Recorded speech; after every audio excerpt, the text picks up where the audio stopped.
Dr. Amanda with Straightsmile Solutions, straightsmilesolutions.com, and today we're going to talk about bracket repositioning appointments, when you do them, how you do them, different types of appointments. Now, before you listen to this video, make sure you've listened to my whole straight wire playlist, which has, I think, about 200 and something videos in it, or at least the ones relative to wire sequence and bracket placement, bracket repositioning. So in order to reach those videos, you want to go to my YouTube channel, which is Straightsmile Solutions. My YouTube channel has a green banner. Once you're there, you're going to see a magnifying glass in the top right. You can put in keywords like reposition or repo or wire sequence. And make sure you watch all those appointments, or what I'm going to say now is going to build on that. It's not going to make sense. So the most important thing is that, first of all, you want your brackets to be put on right to begin with. If you put your brackets on right to begin with indirect bonding on your first 500 to 1,000 cases, you will not have this issue. So I just can't say this enough. Even orthodontists, we're not perfect. I kind of know what they should look like, but if I freehand it, I'm going to make mistakes. If I use indirect bonding, which many orthodontists do, let the computer place the brackets, print out a template, slap it on, and etch prime, and then your assistant can do it as long as you're in the room in most states and in most countries. And it's really easy, and this whole step will be wiped out. You won't have to do it, most likely. And it's gonna save you 6 months on the treatment, which is gonna save you a ton of money. So the cost of the price point in the US is $350 for this service, including 3M Unitech brackets. I mean, it's basically a no-brainer to me. If you'd like to be referred to the team that I use, which is the cheapest possible team, there's a lot of services that do this around the world, but they're using really, really, really cheap brackets, like plastic brackets. Like ones that don't have torque in them. Don't use those. You have to use brackets that orthodontics use. If it's not Unitech, or if it's not Roth 022 slot, or if it's not MBT 022 slot, ask what it is. You're not using good quality brackets, and you're not going to get a good outcome. So if you want that referral, go ahead and reach out to me. If you're in another country and you're still interested, the team that I work with, they still provide the service, and then they will send the export to your country, and you can print it out on any 3D printer in your country. And then you could just stack the acrylic on it. It's not that hard. So anyways, we're gonna assume you did not use this service, because if you use one of these services, we wouldn't be doing this step. So let's say you freehanded the brackets, and then we get to the point where we are in 18 niti. Now, this photo is a no-no. It has some mistakes in it, because I was looking for a good stock photo that I could share that had what I wanted to talk about. But if you followed my steps, you would know if we were in 18 niti, we would not have chain. No chain on 18 niti. No chain on round wires. No chain on 18 niti. No chain on round wires. Singles, singles, singles only. And by the way, these are self-ligating brackets, so there shouldn't be any rubber ties on there. Anyways, at this stage, you would just have the wires. But anyways, pretend like you don't see the chain. So let's say this was 18 niti. Let's say we had no chain. And if you want to know the why behind that, watch all my wire sequence videos. And the wire is now passive. If you don't know what passive wire means, non-deflective wire, you need to watch my videos on that. The wire must be passive. The wire must be non-deflected. And then we look at it, and we're talking about symmetry and aesthetic bracket repo. Now, for the full repo, you also need to take a progress panoramic x-ray, because there's certain things we can't tell. Some types of movements we can tell just by looking. Like, for example, these lower incisors should all be the same height, right? Well, they're not. This is up, this is down. These are about the same. This is halfway up. Which one is right? Well, I won't know unless I see the patient bite down. So this whole appointment has a lot of art in it, so I can't always tell you what to do. A lot of times doctors will come to me, well, which one should I repo? Well, I say, look, you're gonna have to talk to the patient. Part of it is, okay, these should all be the same height. Which ones do we like? Which ones do we not like? Do we like this one? Do we want to move these all down and bring these up? Well, it depends on the bite, right?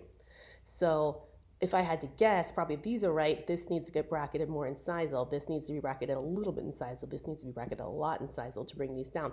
Cusp tips of the 3 should always be a few millimeters higher than lower 2 to 2. So that's why I know this is not right, unless these are wrong too, right? Obviously, these need torque.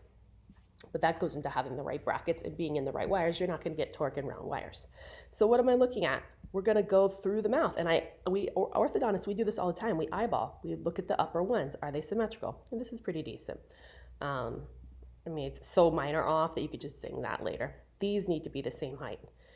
These, I mean, obviously, sometimes these are different shapes, and if they are, there's nothing we can do. These teeth should be about a ½ millimeter more incisal, sorry, ½ millimeter more gingival than these, okay? So it should go like boom, boom, boom. So this is correct right here. This is exactly what you want to see. These should be the longest teeth in the mouth. These should be the longest teeth in the mouth. You can smooth the edges off. Patients will sometimes complain about that, but it should fit cusp and fossa, or cusp and embrasure. And if they don't like the pointy tip, at the end, I will round it off for them. But I tell them, these are your directing teeth. These are your guiding teeth. If we grind these down, you're not going to have function, which is going to cause issue later. You ever see older people that have completely worn down teeth. If we start messing with these now, you're not going to have them to use later. So the only thing I'm going to do is round the tip because you need these, These are your stability teeth. I'll round that tip, I'll round that tip, I'll round that tip, I'll round that tip, but not now, at the very end. So this is what I want to see. Boom, boom, boom, boom, boom, boom. Okay, this is correct. As long as these match, and these match, I'm good. In terms of the premolars, use articulating paper. Do we have occlusion when we bite down? If we don't, one of these needs to be repoed a little bit gingival. Which one? The heights of the marginal ridges in the back should be the same. Boom, boom, boom. It should be like a train track, okay? If one of them is sunken down, one of them is wrong. You need to repo it, okay? Boom, boom, boom. Same thing down here. Boom, boom, boom. Boom, boom, boom. Everything should touch with articulating paper, okay? When you bite down in front, the overbite should be somewhere between 10, 20, and maybe 30%, and no more than that. If you're seeing less lower incisors than that, well, then we need to figure out what's up. Are we going to intrude these teeth?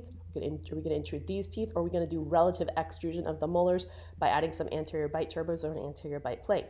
Remember, all of this is done in the leveling and aligning stages, which we're still in the 18 niti. We do not move on to any heavier wires, any power chain until this is done. And you need to take a panel and verify that the roots are all parallel. And of course, double check your 7s and your 8s and see if they need to come out at this time.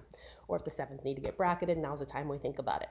So that is what an aesthetic or symmetry bracket repo position pointing is. You don't have to have a progress panel for that. You could get started just with this. There's a lot to do, clearly. But you will need to take that progress panel next visit and finish it up. I like to just wait until the wires are passive again, and unless I see something jump out at me, we're ready to go ahead and move on with our rectangular wires and our next steps, which are what? We finished level and align. That means our transverse is corrected. All our teeth should be 110% straight. Our bite in the front, the vertical should be perfect, between 10, 20, 30%. So we fixed vertical, we fixed transverse, we fixed alignment. All we should have left to do is AP, if that exists. What's AP? Or AP or sagittal is overjets and negative overjets. So if we bite down and we have a significant overjet or negative overjet, we can fix that. Perhaps with some elastics, 8s might need to come out first.